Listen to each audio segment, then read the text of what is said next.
Fallait-il recadrer Elisabeth Borne en plein Conseil des ministres? La question ne cesse d'agiter la classe politique depuis mardi et les révélations du Parisien.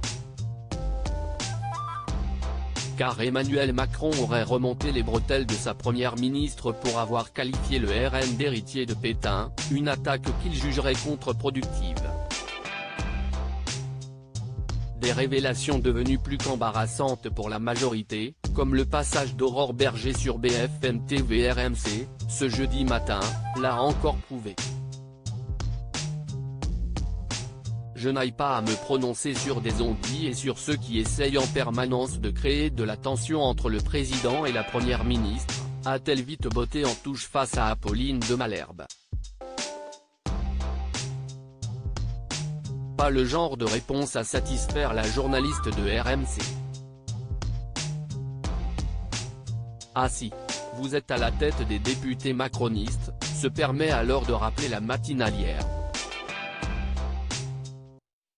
Sans succès. Le président s'est exprimé hier sur le sujet, rétorque son invité, en référence au démenti d'Emmanuel Macron. Remontée par tant de langue de bois, Apolline de Malherbe décide de couper court.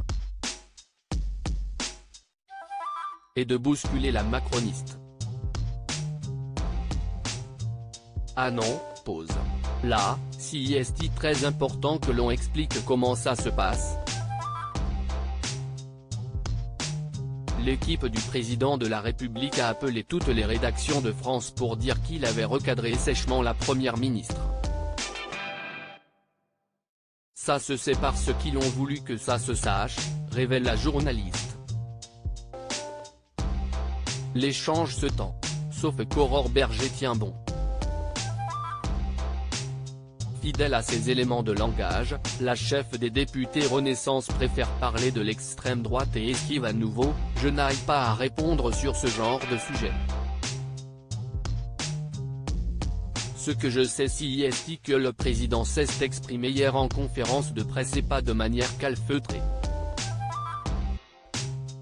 Ce que je sais, si est le combat que nous avons à mener face à l'extrême droite et on est souvent bien seul à le mener.